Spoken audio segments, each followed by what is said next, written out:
Vladimir Poutine, l'histoire d'un héros. Il paraît que ce sont les vainqueurs qui écrivent l'histoire. Cela signifie donc que les faits n'ont pas de valeur, mais que le récit doit s'adapter à l'image que l'on souhaite obtenir en fonction d'un camp, selon des intérêts souvent changeants. Il suffit juste de constater comment fonctionnent les médias de ce monde pour voir comment d'une zone d'intérêt à l'autre, les discours peuvent être différents. Ces informations sont ensuite relayées de médium en médium, jusqu'à être couchées sur les pages des manuels d'histoire. Ainsi, même les mensonges deviennent des vérités historiques. De manipulation en trahison, de vérités partielles en mensonges grossiers déguisés, l'histoire s'est ainsi écrite, ou réécrite en fonction des besoins. Mais qu'en est-il de l'histoire, avec une majuscule à l'initiale, telle qu'elle s'est réellement déroulée? C'est à travers cette réflexion que je souhaite évoquer avec vous un personnage qui a déjà fait couler beaucoup d'encre, un personnage public, un homme d'État qui est effectivement déjà dans les livres d'histoire, et sur lequel je vais vous inviter à porter un regard différent. Il s'agit de Vladimir Vladimirovitch Poutine. Le but n'est pas de reprendre ici toutes les informations que vous pourrez trouver ailleurs, ni de les infirmer, ni de les confirmer à travers un exposé de preuves irréfutables. Je viens simplement vous apporter un autre angle de vue. Oubliez tout ce que vous croyez savoir parce qu'on vous l'a répété en boucle, et apportez un regard neuf sur le personnage et la situation dans laquelle il évolue. Envisagez l'histoire à son sujet autrement que comme elle vous a toujours été présentée, afin de nourrir la division dans ce monde et servir les intérêts de nos prédateurs, aujourd'hui éliminés.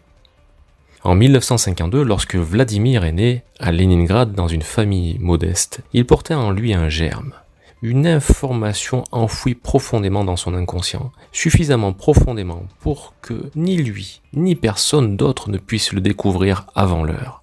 Ce germe a poussé en lui, agissant dans l'inconscience la plus totale, le poussant à avancer sur son chemin toujours plus loin, plus haut, le poussant à se dépasser sans cesse, à se relever toujours, quelle que soit l'épreuve rencontrée. Le service d'une cause plus grande que lui-même l'a toujours emporté plus loin. Il a tout de suite compris qu'en ce monde, toute forme de faiblesse était mortifère. Seule la force lui permettrait d'avancer. Il a toujours cultivé en lui les valeurs de droiture et de loyauté, de travail et de service, mais il fallait se rendre à l'évidence. Sa volonté seule ne suffisait pas. Il était nécessaire de s'adapter à ce monde. Il était nécessaire d'utiliser les mêmes outils, les mêmes stratégies et les mêmes armes que ses ennemis effectifs ou potentiels. Son rêve de devenir un espion russe au service de son pays lui a permis d'avoir un regard plus précis sur les enjeux dont il ignorait tout au départ. Ses débuts au KGB n'ont pas été particulièrement remarqués, mais il a pu vivre au cœur de la tempête du démantèlement programmé de l'Union soviétique. Il a pu être témoin de la prise de pouvoir du système financier sur ce qui restait de son pays de cœur. Il a vu naître le système oligarchique amassant des fortunes colossales dans le chaos post-soviétique. Sa carrière n'avait pas été particulièrement brillante à ses yeux, mais avait toujours reflété une loyauté sans faille à sa hiérarchie. Il ne semblait avoir aucune forme d'ambition particulière, autre que celle d'être un bras droit exemplaire. C'est ainsi qu'il a apporté son soutien inconditionnel à des hommes politiques et qu'il s'est lié d'amitié avec des hommes d'affaires, ces fameux oligarques qui avaient mis son pays à terre et affamé sa population. Il s'est ainsi comporté comme un exécutant fiable, profitant lui aussi apparemment des privilèges de sa caste. Ainsi, il a été mis au pouvoir de la Fédération de Russie par ses maîtres. Ils avaient besoin d'une marionnette qui s'occuperait des affaires politiques pendant qu'ils continueraient leurs affaires juteuses. Dès qu'il a pris ses fonctions officiellement après son élection en mars 2000, il a entamé une manœuvre de retournement de situation prenant l'ascendant sur ceux-là même qui souhaitaient se servir de lui. Il avait compris au travers de ses expériences passées comment s'articulaient les différents rouages géopolitiques. Il a ainsi assuré chacun de ses pas, verrouillant derrière lui chacune des portes qu'il passait. Il s'était installé dans un bastion, faisant miroiter à ses ennemis qu'il était finalement comme eux et qu'il souhaitait simplement sa part du gâteau. Petit à petit, sa résistance à une mondialisation programmée a commencé à se manifester. Cette mondialisation prévoyait la présence d'un bloc eurasien sous contrôle russe. Une déclaration de Mikhail Gorbatchev datant de mars 1999, juste avant l'intervention de l'OTAN au Kosovo, avec les États-Unis contre la Serbie, très exactement le 6 avril 1999, confirme cela. Il disait « L'Occident trompe la Russie. Nous étions tous d'accord sur le nouvel ordre mondial qui prévoyait de mettre les États-Unis d'Europe de l'Atlantique à l'Oural sous le contrôle de la Russie. La Russie n'oubliera pas cette trahison. » La Fédération de Russie montant en puissance et en influence avec son président, il n'était pas question pour les banquiers de laisser se renforcer un personnage qui pourrait finir par se retourner contre eux. Il avait été toléré jusque-là, mais le potentiel risque devenait trop grand, et il a été décidé d'assassiner Vladimir Poutine en 2011, avant qu'il ne reprenne la présidence à son ami Dimitri Medvedev.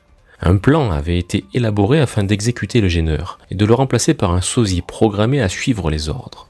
Le plan a été déjoué par nos forces infiltrées à l'époque, tout en faisant croire le contraire à l'ennemi. Ainsi, le vrai Vladimir Poutine, sauvé in extremis d'une mort certaine, subit un traitement génétique qui lui modifia très légèrement son apparence afin de se faire passer pour un vrai faux Poutine. Vous me suivez? Cet épisode a radicalement et profondément changé la façon dont Vladimir voyait le monde. Il a vécu cela comme un rite initiatique, une opportunité de rédemption même, et cela a permis d'activer ce qui sommeillait en lui depuis toujours. Il s'est rendu compte que la loyauté à sa patrie et tout le travail accompli allaient permettre de passer à une nouvelle étape dans le plan, dont il avait toujours fait partie sans vraiment le savoir. Ainsi, lors de la cérémonie d'investiture du président de la Fédération de Russie du 7 mai 2012, c'est un Vladimir Poutine transcendé qui a prêté serment. Il suffit de constater les événements qui ont suivi pour comprendre qu'un changement avait eu lieu et qu'un des objectifs affichés était l'indépendance, sur tous les plans de la Fédération de Russie, envers les aspirations mondialistes de la finance planétaire. Envers et contre sa propre sensibilité personnelle, Vladimir Poutine acceptait de jouer le rôle du méchant face à la Terre entière. Il ne voulait pas de ce nouvel ordre mondial pour ses enfants. Tout a été fait pour présenter un modèle alternatif à l'unipolarité portée en façade par les États-Unis. Sa défiance envers le système bancaire privé, et notamment celui de la famille Rothschild, a provoqué une déclaration de Jacob Rothschild, l'accusant d'être un traître à la cause du nouvel ordre mondial. Pourquoi croyez-vous que depuis cette époque, tant de médias l'ont accusé d'être un dictateur qui bafoue les lois démocratiques? Tout simplement parce qu'il est sorti définitivement des rangs, sans demander la permission au système, se libérant des liens du marionnettiste, défiant à chacune de ses décisions un ordre préétabli qui menait à la destruction. Cela me fait sourire lorsque je lis que la Russie a un mauvais score dans l'indice de démocratie de l'Economy Intelligence Unit appartenant à The Economist Group, détenu entre autres par la famille Rothschild, et sur le rapport de Freedom in the World de Freedom House, ONG financée par le gouvernement américain. En outre, le documentaire Les Conversations avec Poutine d'Oliver Stone est très instructif, notamment quant aux relations russo-américaines. Ainsi, Vladimir Poutine s'est positionné comme défenseur de la pluralité, rempart à l'avènement d'un monde unipolaire représenté par ce fameux nouvel ordre mondial, dont les gouvernements occidentaux préparaient la soi-disant concrétisation à travers un plan lui aussi soi-disant imparable. Il a avancé ses pions, patiemment mais toujours avec succès, renforçant les capacités de sa patrie sur tous les plans. Il savait que ceux qui l'avaient sauvé d'une mort certaine servaient une cause bien plus vaste que lui, plus vaste que son pays et même plus vaste que ce monde, et il se savait finalement être un agent de cette cause. Il savait qu'il fallait être prêt, car nul ne connaît ni le jour ni l'heure. Il avait appris à Leningrad que si le combat était inévitable, il fallait être le premier à frapper. Il avait été préparé pour ça, depuis toujours. Et lorsque les Dvish de la Prakarna Namuka se sont présentés à lui en 2020, il s'est mis inconditionnellement au service de leur cause. Tous les moyens de la Fédération de Russie ont été mis à disposition du plan en rapport. Je précise bien qu'il ne s'agit plus désormais de libérer l'humanité de ses oppresseurs, car cette étape est déjà franchie. Mais il s'agit en réalité de participer activement à un scénario dont l'effet va permettre d'accompagner la transition d'un paradigme mortifère au paradigme de l'archimagistère. Tout ce qui se passe actuellement est sous contrôle des Dvish. Et Vladimir Poutine prend part au scénario de manière parfaitement consciente, et il est loin d'être le seul. La guerre actuellement menée en Ukraine fait partie intégrante du scénario. Le chaos ambiant dans toutes les strates de la société fait partie du scénario. Le travail s'effectue à la fois sur le plan collectif et sur le plan individuel. Chacun d'entre les membres de cette humanité, chacun à son niveau, joue un rôle bien précis et indispensable à ce scénario. C'est nous tous qui écrivons l'histoire désormais. L'histoire des héros de l'avènement de l'apolitocratie en le royaume de Terre-Mère Gaïa. Et vous, quelle sorte de héros êtes-vous ?